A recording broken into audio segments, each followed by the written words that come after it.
We are in a constant dialogue, of course, with Sri Lanka. நாங்கள் தொடர்ச்சியாக இலங்கையுடன் சுமூகமாக பணியாற்றுவோம். உண்மையில் 2022 பொருளாதார வீழ்ச்சியின் பின்னர் இலங்கை அடைந்துள்ள முன்னேற்றம் தொடர்பில் நாங்கள் பெரும் மகிழ்ச்சி அடைகின்றோம். இலங்கை தற்போது சர்வதேச நாணய நிதியம் எதிர்பார்த்ததை விடவும் சிறந்த மட்டத்தில் உள்ளது. இலங்கையின் எதிர்கால அபிவிருத்தி தொடர்பில் எமக்கு பெரும் நம்பிக்கை உள்ளது. நெதர்லாந்து போன்றே ஐரோப்பாவும் உங்களது இந்த பயணத்தில் ஒரு பங்காளராக இருக்க விரும்புகின்றது. அரசாங்கம் வெளிநாட்டு முதலீடுகளுக்கும் புதிய தொழில்நுட்பத்திற்கும் நாட்டை திறந்துவிடும் கொள்கையினால் இந்த அபிவிருத்தியை நிச்சயமாக அடைய முடியும் என நம்புகின்றோம்.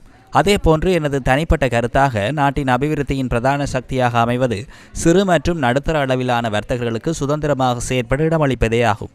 ஏனெனில் உண்மையான அபிவிருத்தி அங்கிருந்தே ஆரம்பிக்கின்றது. மேலும் உலகில் நிலவும் யுத்தங்கள் விரைவில் முடிவுக்கு வருவதை காண்பதே நெதர்லாந்து மற்றும் ஐரோப்பா என்ற வகையில் எமது எதிர்பார்ப்பாகும். மல்வத்து மற்றும் அஸ்கிரிய பீடங்களின் மகாநாயக்க தேரர்களை இன்று சந்தித்த பின்னர் நெதர்லாந்து தூதுவர் இந்த கருத்துக்களை வெளியிட்டார்.